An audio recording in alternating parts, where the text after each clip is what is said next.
Hello, good morning everyone. हमने अपनी previous videos के अंदर कंकरेंसी कंट्रोल के बारे में, कंकरेंसी कंट्रोल टेक्निक्स के बारे में स्टडी करी। फर्स्ट हमारी कंकरेंसी कंट्रोल की लॉक बेस्ड टेक्निक थी। उसके बाद में सेकंड टेक्निक है टाइम स्टैम्प ऑर्डरिंग प्रोटोकॉल। ठीक है, टाइम स्टैम्प ऑर्डरिंग प्रोटोकॉल को स्टडी करने से पहले हमको ये देखना पड़ेगा कि टाइम स्टैम्प होता क्या है। टाइम स्टैम्प एक टाइम का पर्टिकुलर यूं कह सकते हैं पार्ट या स्लाइस जिसको हम क्रिएट करते हैं जब ट्रांजैक्शन क्रिएट होता है।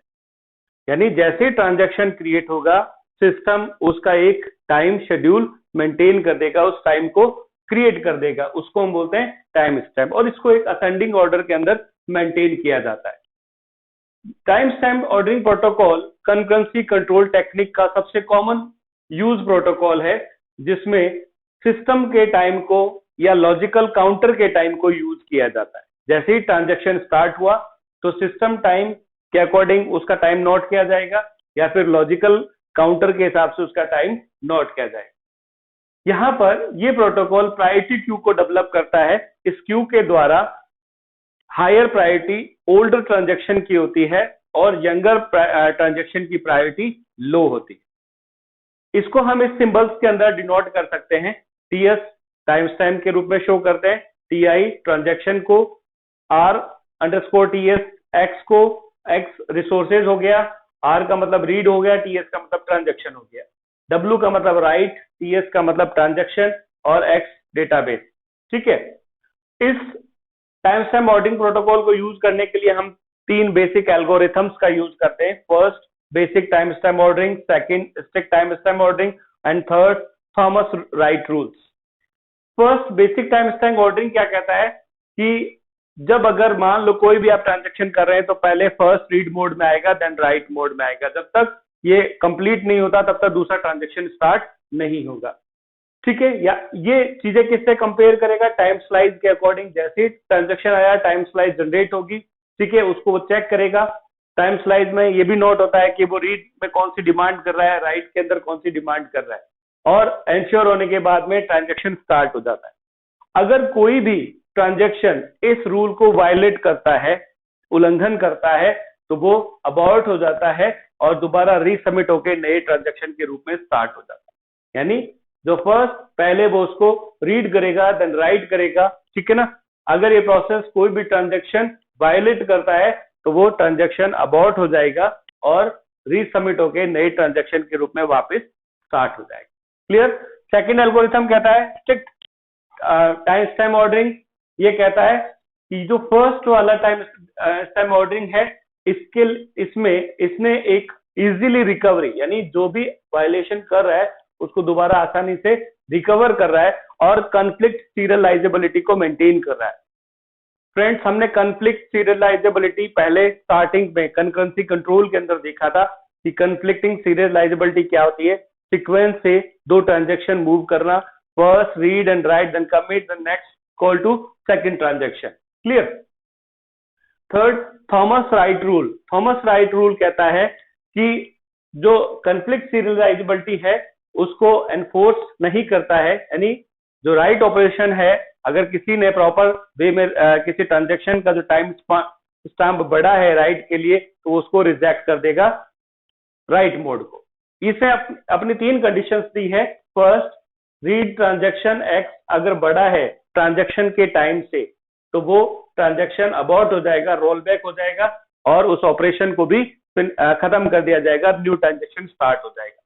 सेकंड, अगर right transaction time x greater than है ट्रांजैक्शन के टाइम स्टैम्प से तो राइट नहीं होगा, लेकिन राइट ऑपरेशन परफॉर्म नहीं होगा, लेकिन ट्रांजैक्शन प्रोसीड चलता रहेगा। थर्ड, अगर फर्स्ट दो कंडीशन नहीं होगी तो राइट ऑपरेशन परफॉर्म किया जा सकता है। Clear everybody? Now advantage of time ordering protocol. इसमें एडवांटेज क्या होगा? First, ensure serialisability. सीरियलाइजेबिलिटी क्या कहती है कि जो ट्रांजैक्शन स्मॉलर है वो पहले एग्जीक्यूट होगा, बाद वाला जो लार्जर है वो बाद में होगा। अब ये यूं भी कह सकते हैं कि फर्स्ट ट्रांजैक्शन जब तक कंप्लीट नहीं होगा तब तक सेकंड ट्रांजैक्शन फिनिश नहीं होगा। Clear. Second is no waiting for transaction. अगर रिसोर्सेज अवेलेबल है ही नहीं तो ट्रांजैक्शन को वेट में नहीं रखेगा, उसको परमिट नहीं करेगा, उसको परमिशन नहीं देगा रिसोर्सेज की, तो क्या हो गया, कोई भी ट्रांजैक्शन वेटिंग कंडीशन में नहीं जाएगा। Third, eliminate possibility of deadlock. अगर कोई भी ट्रांजैक्शन वेट स्टेट में नहीं जाएगा तो डेडलॉक क्रिएट होने की पॉसिबिलिटी नहीं रहेगी।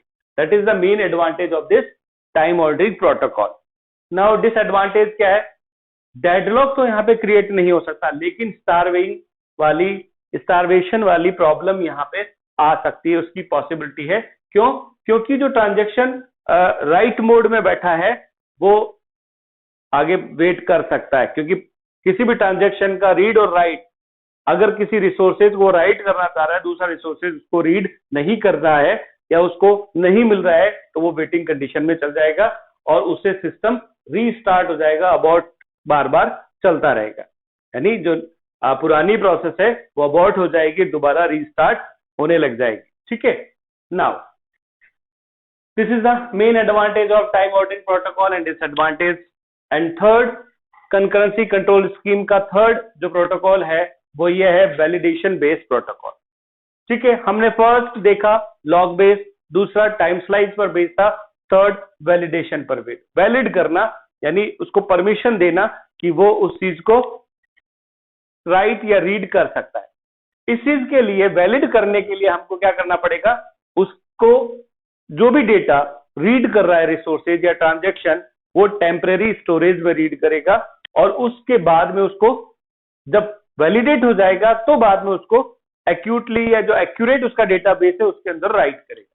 क्लियर। इसके लिए इसको हम ऑप्टिमिस्टिक कंकरेंसी कंट्रोल टेक्निक भी कह सकते हैं। ठीक है ना। इसमें 3 फेजेस का हम यूज करते हैं, read phase, validation phase and right phase.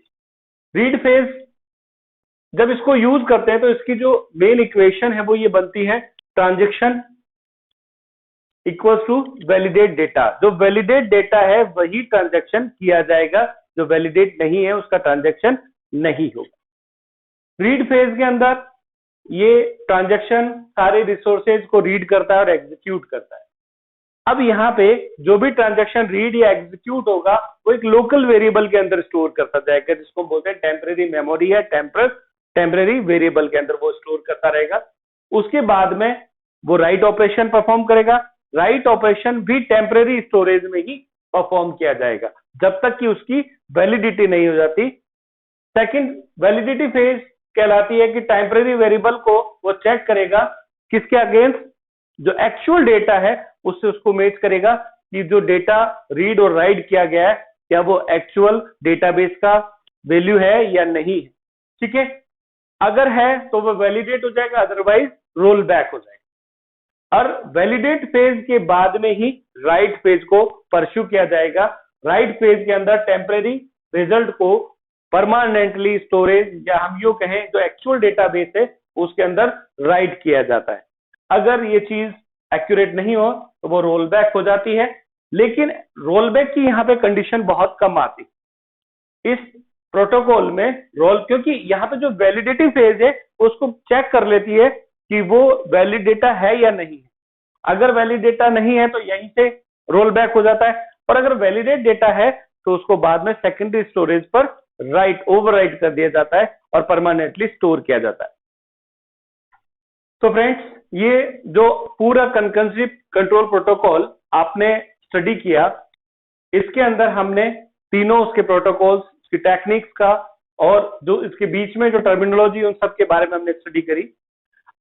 आप हमारे इस सारे स्टडी मटेरियल को या जो हमारा ये जो टीचिंग मटेरियल है वो वीडियो के नीचे लिंक दिया हुआ है, वहां पर आप इसकी पीडीएफ स्टडी के लिए पीडीएफ फाइल स्टडी के लिए एक्सेस कर सकते हैं।